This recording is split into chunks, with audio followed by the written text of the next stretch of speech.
Hey guys, it's me, Kameel. And me, Tim, and we want to take you all the way back to a little more than a year ago when we brought you an episode called Black Girl Magic. Some of you diehards probably remember this one. It was about, well, Magical black women yeah. who also just happen to be one of the fastest growing groups of entrepreneurs in the U.S. Even though they get a tiny, and we mean like tiny little sliver of financial backing and investments. But they keep making it work, hence the magic part. Yeah. And there are lots and lots of programs around the country trying to address this gap. But few have tackled the problem like a consortium here in St. Louis nicknamed the Collective. Welcome to the first official meeting of the funded St. Louis Equity Entrepreneurship Collective. Members of the collective, which is made up of like the who's who of St. Louis's business world, say they're not focusing on short-term fixes. Nah, they plan to enact systemic changes that will infuse more women and people of color into the region's entrepreneurship ecosystem, which, like everywhere else, is largely white and largely just a bunch of dudes, pretty much. Just a bunch of dudes. Yeah. So they're doing everything from data collection to trying to get consensus in a place known for its divisions. And that's something that the main person behind this initiative, Natalie Clay, acknowledged in the group's very first official meeting. Which we should note happened in December 2016. Now that this is like a thing that's real, I think it probably is worth us stepping back and just reminding ourselves, like, what is it that Natalie put in all those emails about what we said we were going to do? And, like, can we actually do that? And, like, what is the timeline? And given all of that, thinking about how we move forward for next year. Because as a lot of you know, the end of the year is coming very soon. And as I really mapped out what we said we were going to do over 2 years, I said to myself, well, who decided we were going to do all of that? It's a lot to do in 2 years. So with all that being said, I am going to kick our friends from We Live Here out, if that's okay. Oh, yeah, I know. I have to say that was one of the most positive meetings I've ever been kicked out of. They were very especially positive. Like, yes. And all smiling when they when they ushered us out. Right. And, you know, like a lot of the time, especially because we were like more like daily, like real journalists before we Remember did that? before we did this show. The time? Yeah. And you would get kicked out of meetings, but it would always be like the meetings were like, ooh, yeah, they're serious. But you realize why you were getting kicked out. Or if you were getting kicked out, you were going back to be like, the law says you can't kick me out. Yeah. Anyway, this wasn't that type of meeting. No more shop talk. No more shop talk. But anyway, after we got kicked out, we promised you guys that we would return to this topic. Spoiler alert, the group is still chipping away at these goals, and their deadline isn't up yet. But we do kind of have a bit of a follow-up. Yeah, because after we went to that meeting, and after we put the story out into the world, it reached a very special set of ears. And it helped one young woman launch herself into entrepreneurship. So, on today's bonus episode. Bonus. You're going to hear that What did we call it? woman's- T&K? What? There was a name we had. Oh, we did last bonus. Guys, we can't remember. T&K bonus episode? We'll think about it. Let's just get to the bumper. Yeah. So, on today's episode, you're going to hear that woman's journey from worker bee to boss of her own company. And how our little tiny podcast here in St. Louis had something to do with it. From St. Louis Public Radio and PRX, this is We Live Here, a show for people somewhere on the woke spectrum. Were you expecting me to pick that? Oh. What was the name of that thing again? I don't know.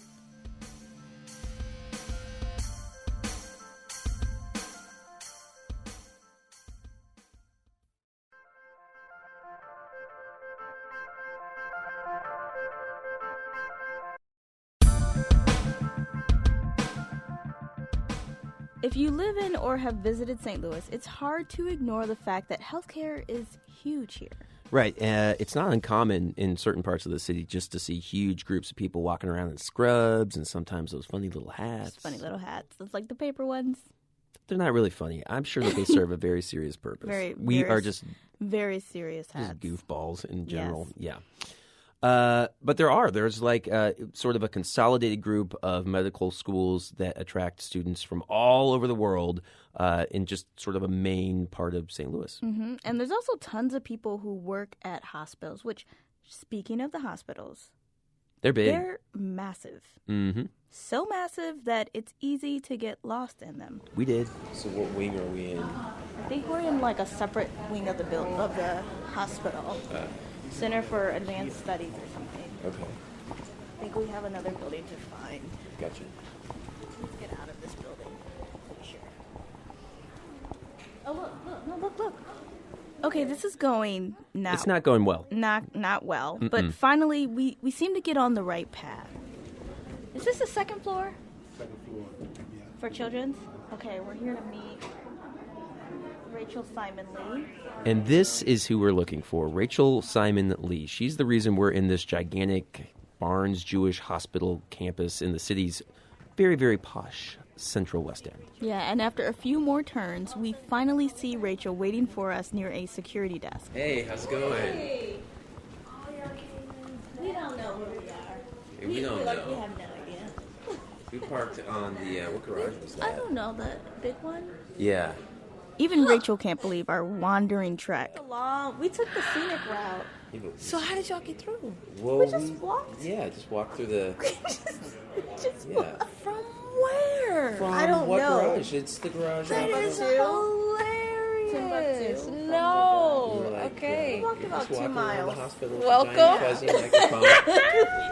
So We you just- probably you yeah. look legit. Yeah, we just faked Guys, it. Rachel's also pretty legit. She leads the marketing for the hospital's Pediatric Heart Center, and she's also the founder of Heartwork Videos, a year-old startup that produces surgical videos for doctors. And we first heard about Rachel this past winter from Natalie Clay, who, if you remember, is the person in charge of this big group called The Collective. In fact, Natalie insisted we meet Rachel and hear her story. And we thought, we need to get out of the office, man. We're getting ready for season 4, guys. How long? We've been holding up. In it's just time for a field trip. Yeah, for sure. All right, so Rachel is teasing us about our poor directional skills, which, I mean, it's fair enough. Fair enough. Yeah, but we had to return the favor when we got to her cubicle. I like this picture of you in scrubs with the video camera. So that's a bunny suit. Okay. Bunny suit. Yeah. So if you don't have scrubs, or if you want to just run in and out of the OR, there's a limit on it. I think like 25 minutes, but it's a sterile piece of equipment that you can wear, so you can run into the OR and be in a sterile environment. It's called a bunny suit because it's white and it's a onesie. And it makes you look like a bunny. Oh. And I was, this was when I first got here in 2011. Rachel doesn't have to physically duck into ORs as much anymore. Technology has taken care of that. But she still keeps a close eye on what's going on. Because in addition to marketing, she's kind of found a little role at the hospital where she makes recordings of procedures for the doctors. And that means she watches a lot of heart surgeries. Are we going to look at some stuff that's going to make me kind of like grossed out? Probably. Okay, I'm let's so do it. Let's just do this. So I'm just going to go ahead and push pause on this part of our show and just mention that, like, Kameel was pretty geeked out about watching that about the prospect of watching hours of open heart surgery. Yeah. I can't deny it, guys. It's a little. I'm totally into it. It's cool. I mean, I think it's cool. I was not prepared for it, I don't think. Yeah. As Rachel swung around to her computer monitor, she scanned an email from one of the heart center's doctors because he wanted her to send him footage of a recent heart surgery he performed. Basically, he said, Rachel, I need to see a video of the arch reconstruction using antegrade descending cannulation. So, Yeah. Yeah. Break it down, just real quick. so let's see, what is the diagnosis was double outlet right ventricle, and they wanted to see how they did the arch reconstruction because they're in the OR, they have to make sometimes very quick but educated decisions on what they're going to do because the echo and the CT can only show you so much. You're not like when you open the hood kind of thing. Exactly. You can really see what the problem. You got to figure out what you're going to do. Yeah. And so when they get in there and you have an aorta that is very, very small, you have to figure out how you're going to reconstruct it. And so they did that in the OR, but when they got out, your memory is only as good as Mm-hmm. So they said, we need to look at it. We need to see what we did. And I'm sure with like adrenaline and stuff. Oh, Yeah. Like, yeah. you're gonna. It's like having game film almost like that. It's exactly like that. Yeah. So when I applied, he called it quarterback reviews. Yeah, it's totally the same idea. As we continue watching, Rachel dictates, pointing out the steps the surgeon takes to manipulate veins in the child's pried-apart chest. Incredible. So this is the raw footage. I'm slightly grossed out, but I'm also just Intrigued? like, That's yeah. good. So I'm geeked. This is just me being a nerd. This is not HD, and I hate that it's not HD. I'm gonna show you what That's an the HD first thing camera I looks was like. thinking too. It's like, oh, This is not fun. This is HD. amazing, but I don't know about the resolution on this one. I know. I only God. care about that. Okay, so here he's isolated all of the vessels. So they want to get to this is a cannula right here, and this provides the cardiopulmonary bypass. What's that? What are those blue little? Yeah, those little things. Yeah, so he's isolating the vessel. So it's like a rubber band. tourniquet kind of okay, ligature I got you. thing. Okay. Yeah. So you wrap it around, and that way when they start to do things, they can pull on that to push things out of the way to secure it in place. And so I look and I find, okay, so clip I through N are what I really need. So this is towards the end of the arch reconstruction. Is that him literally closing the hole So actually I'll show you. So then I download all the clips that I need, specifically for this type of project, because he needs to see the raw. He needs to see everything except for when he looks away from the field of vision. He needs to see exactly what he did. So I give him a longer video in this particular case than something that he used to teach. So I download it, and then I go into my program. I use Final Cut, and then I'd import all of the clips, and then I'd edit everything, and then I give him this. This are custom videos often used by students or other heart surgeons wanting to improve their skills. And they're in big demand. So much so that it gave Rachel, a 30-something who had no medical training or background, a big idea. And that is coming up right after this stuff.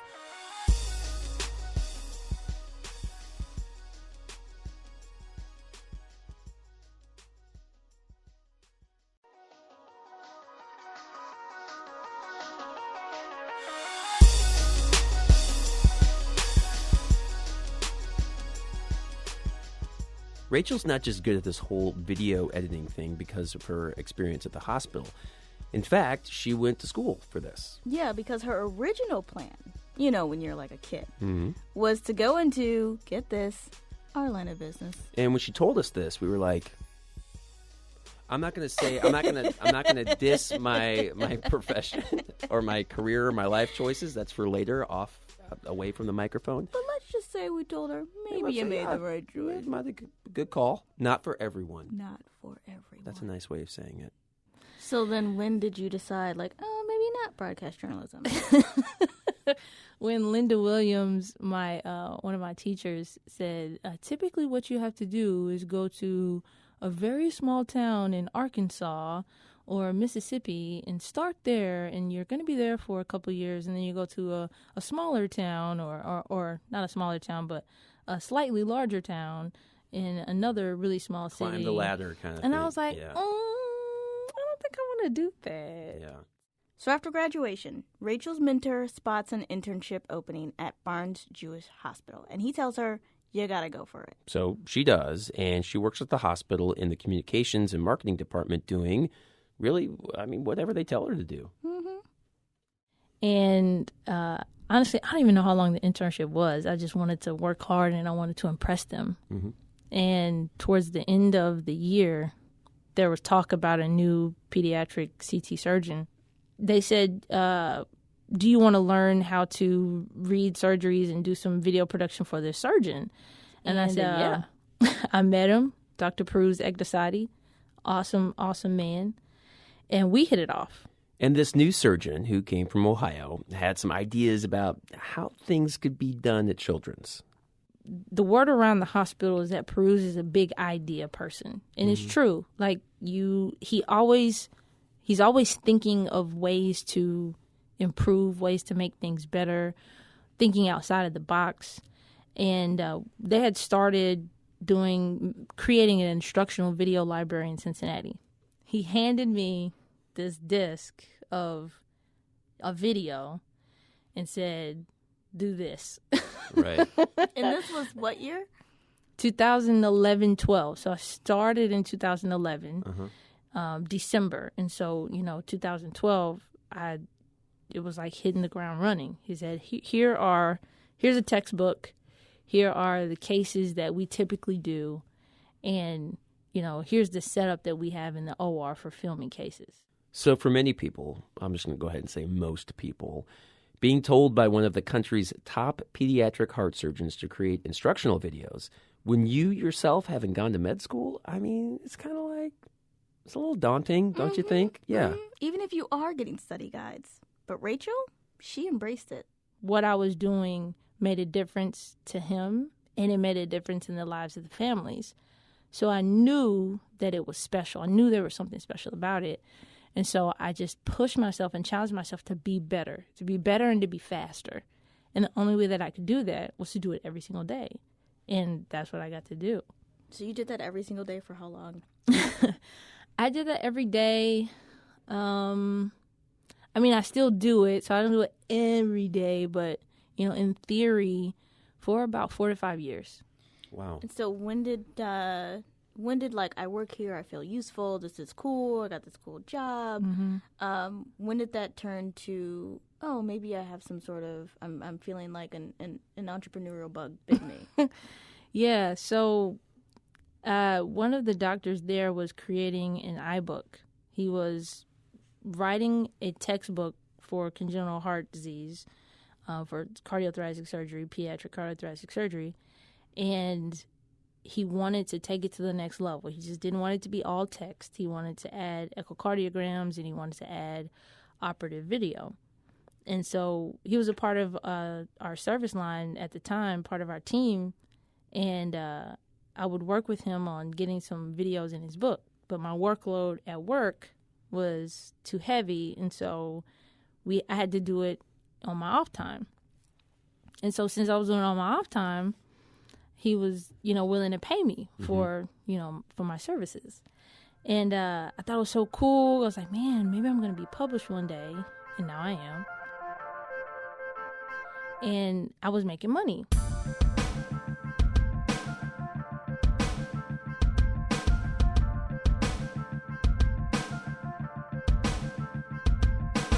Rachel started to wonder if there was a market for this sort of thing.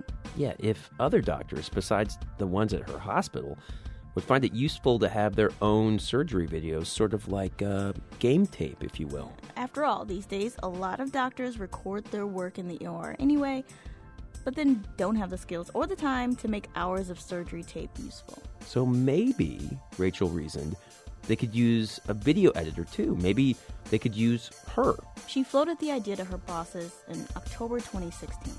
And I told them, and they were really supportive. And they said, so you just want to freelance and you just want to try to get some more clients? And I said, yeah, I want to see if anybody's, interested in this. So that's cool, though, too, because they were like, you can keep your day job, basically, and start this side thing, too. Right. Yeah. Yeah. So, and that was it. Still, even though Rachel's not one to do things in small order, she needed a little push. Which is, unbeknownst to us, how we come into this whole story. And so my what if was when I heard Black Girl Magic on your podcast.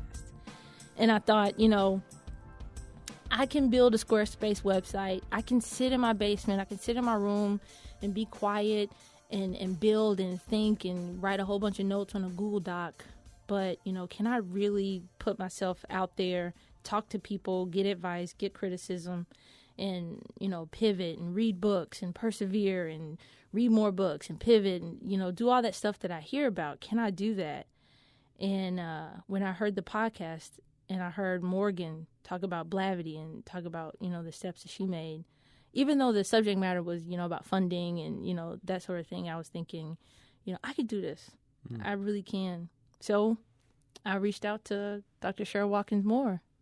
You're totally making our day right now. Oh, that's so cool. That's so cool. It's so true. It is so true. This is like such a pick-me-up. It's so Yeah. cool. Yeah. Okay, but enough about that. Yeah. Back to your story. Go on. Go back Go to on. So back to your story. So tell yeah. us about this call that you had with. Yeah. It was an or email. Okay, It was an it was an email. email. Yeah. So I immediately Googled her, and her title was Director of Diversity and Inclusion, the Diversity and Inclusion Initiative for BioSTL. And so I read her bio like 3 times. And I said, you know, she's a woman, she's Black, and she's a doctor. I think she might like me. Yeah. So let me give this a shot. Right. And so her email was on the website. And I just said, you know, hi, Dr. Watkins Moore. My name is Rachel Simon Lee. I have this business, Hard Work Videos. I'm really interested in learning how to be a better business person or something like that.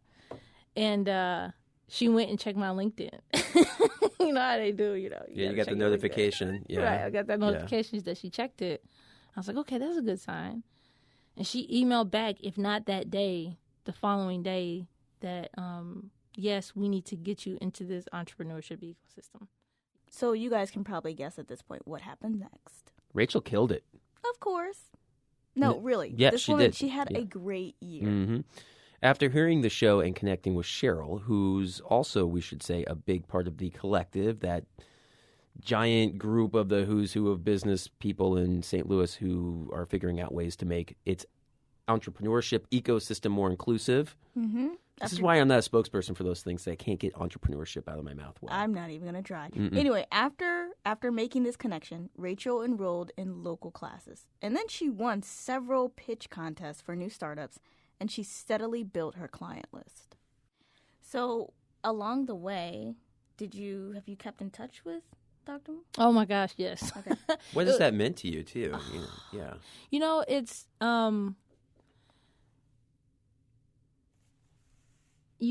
we can't do this by ourselves. And what I mean by we is specifically women and women of color. And I think that fictive kinship that, you know, was that Melissa Harris Perry and or was that Michelle Alexander? I think it's Michelle Alexander. Michelle Alexander, one of those dynamic Black women. I read that book too. Mm-hmm. It's almost like I knew she saw something in me. She saw the potential in me. She saw that I wanted to work hard. She thought that the idea was a good idea, but I just needed to be guided in the right direction. And she didn't know me from Adam or Eve. And she didn't have to do anything to help me. But not only did she help me that one time, she kept following through. You ever had that feeling where you know something is about to take off? You know that it's about to happen, and you know that you're in the right place at the right time? That's how I feel. I wake up in the morning, and I want to go to work and do a really good job at work, but I want to get home so I can work on hard work. Because I know that the more people know about it, the more that we can help surgeons be better surgeons.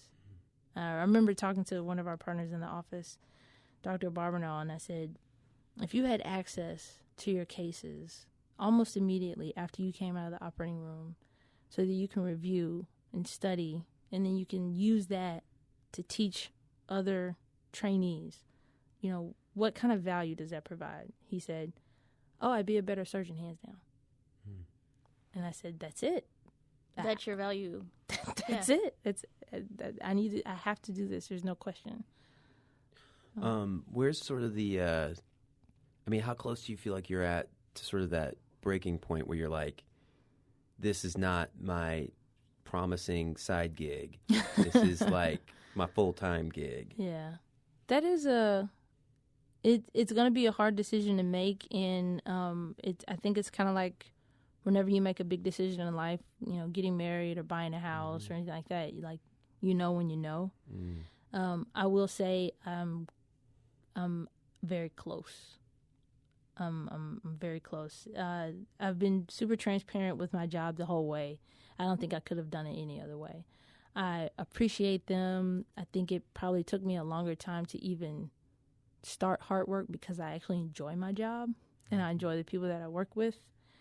But I've told them about it and they've always been very supportive of it. So when it comes, it's not going to be a shock to anybody. It'll be hard to leave, but I know that it's coming. You know, there's a strong likelihood that perhaps another Rachel out there, you know, is listening to this show. You know what I mean? Somebody who's maybe in your position when you listened in 2016. What would you tell? I mean, what advice would you give? No one knows what they're doing. There is no blueprint. You cannot do it the wrong way. You have to believe in yourself. You have to believe in the idea, in the concept. And you have to surround yourself with good people, with knowledgeable people, with people that are going to push you, people that are not going to just hand you things. And you have to be willing to sacrifice your nights, your weekends, your money, all your free time, if you truly believe in it. And I mean, in the true sense of paying it forward, if there's something that I said that could possibly help you, or if any way you think I can help you, let me know. Because I mean, that's how I got here. So there would be no way that I wouldn't want to help someone else, you know, make their idea just blossom. It was just cool. That was such a fun story. I know, it's like not just because we're in it. But kind No, of, I'm not but saying kind just of, because. but kind of. I mean, it doesn't hurt. It doesn't hurt. I mean, indulge us a little bit, guys. So we put out this show, and we send it out into the world. And sometimes we don't know what happens. We have no idea what happens to it. No. And we wouldn't have known what had happened to Rachel if we hadn't ran back into Natalie Clay and been like, hey, what's up with the collective? Full circle. Full circle. Really beautiful thing. Beautiful. So We Live Here is produced by me, Tim. And me, Kameel. Alana Sistrunk is our associate producer extraordinaire. Yes, and Robert Peterson is our boss. He's a program director here at St. Louis Public Radio. And from St. Louis Public Radio and PRX, this is We Live Here.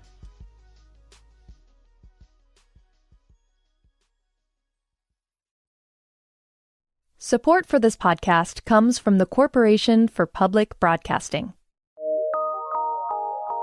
From PRX.